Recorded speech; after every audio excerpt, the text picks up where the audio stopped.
You know, and I'm really glad that what Wendy had was polished metal, because it does show the reflection, but not quite as good as the piece of glass would. And that makes a great analogy. We reflect Jesus Christ. And our goal is to take that reflection and, as I did with the mirror, focus it on people who really need the light of God's love and God's forgiveness. And we need to do that as perfectly as we can. Verse 13, bear with each other and forgive whatever grievances you may have against one another. Forgive them as the Lord forgave you. Now, I want you to mentally jot down someone with whom you have a problem, a grievance. Someone who hurt you, someone who wronged you, someone who said something about you, someone gave you reason not to like them. I'm not going to ask you to show it, share it, or anything. You got that person in mind?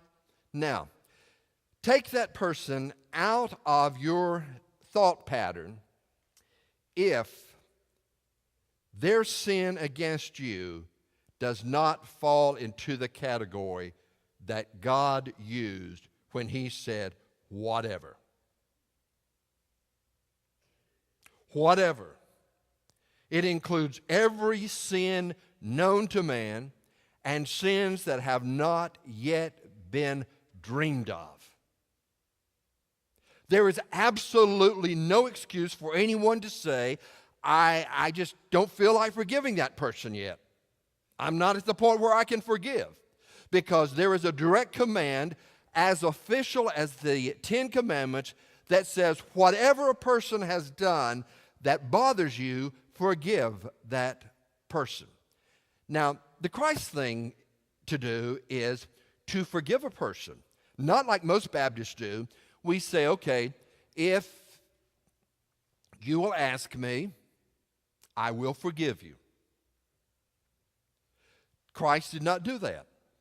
Before you were ever born, Christ died on the cross to forgive you your sin. And we need, when we are hurt, when we are wronged, we need to say, God, I forgive John. I forgive Sally. That's the Christian thing. And Paul knew that it was a serious problem in the church at Colossae, because people were not willing to forgive. And Paul knew what it was like to try to follow God when people would not forgive him. There were people who said, I knew Paul back in the old days. I knew Paul when he was killing people and destroying churches. And now he wants us to forgive him. Now he wants to lead our church. Now he wants us to support him in starting a mission. So Paul understood. And he said to the people, before they even ask, you forgive. Now, if this is genuinely a command from God that you forgive as Christ forgave you, I'm going to tell you what I believe. I believe that it is a sin if someone comes to you and says, will you forgive me? And then you say, well, yes, I will.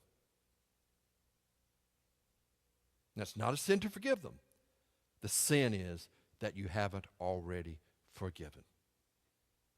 The thing wrong with us Christians is that we drag one another's sin like big burdens through all of our lives, and we become miserable Christians, and we don't reflect the light of Jesus Christ.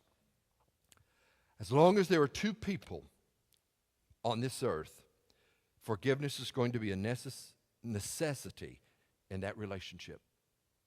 So husbands and wives, parents and children, church members and church members, Democrats and Republicans, blacks, whites, we're all going to have to forgive one another. So if you want to live by yourself, then all you have to deal with is God. But if you're going to live with others, then forgiveness is a necessity. Third thing, if I want to focus on God, I have to love myself. Now that's weird. I have to love myself. Verse 14, and over all these virtues put on love. This means I put on the clothing of love.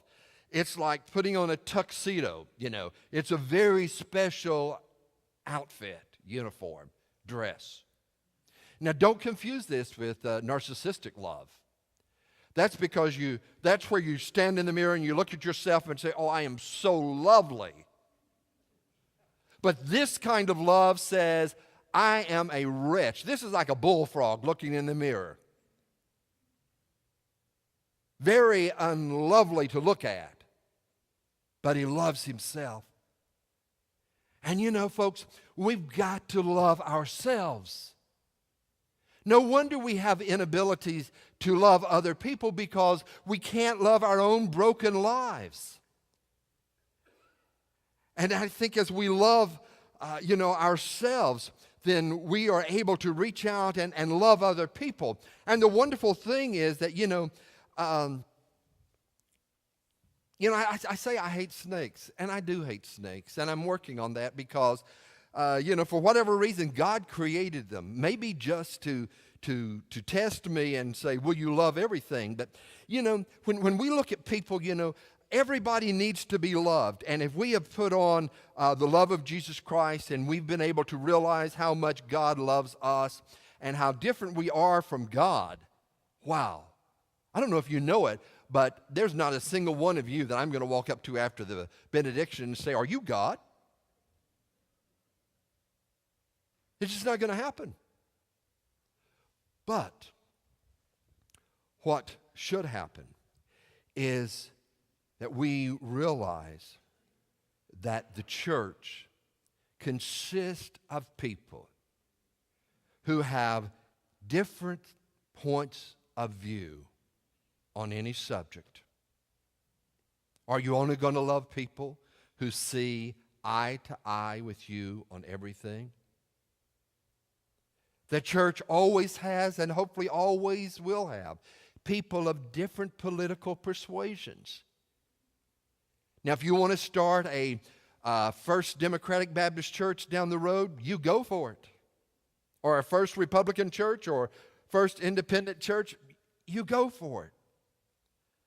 Churches always have room for different theological thoughts and even some different sets of values and ideologies. But the point is that God stresses that regardless of who the other person is, we are to love that person because God loved us even though we were different from God. And if we love one another basically on abilities, that's not going to get it. Paul has talked about the body as, what if the toe says to the elbow, I don't need you anymore. I don't like you because you bend and I provide support. You see, we are so different. And it's a wonderful kind of difference. And Jesus underscored that when he was different. Teachers in that day did not mess with little children, waste their time, but Jesus did.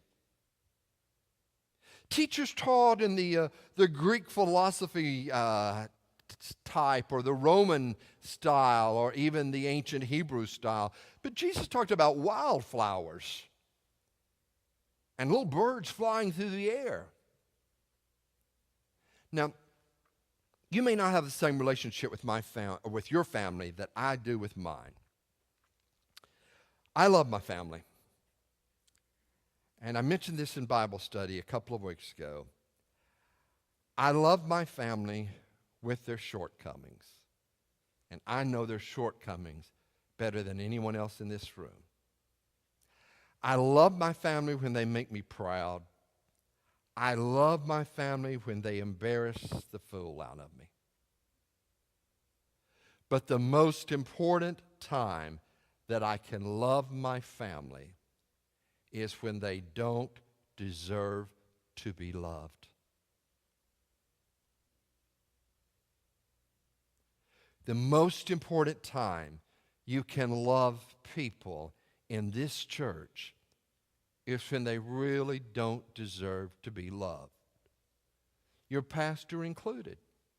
Now look around you. You see a lot of brothers and sisters, and you may be thinking, boy, they have done something or said something or failed to do something, and I really don't love them. Then if you look around, you might see some people who are just waiting to be adopted into God's family, to be received into the fellowship of this church. And without exception, the most important thing that we need from one another is to be loved.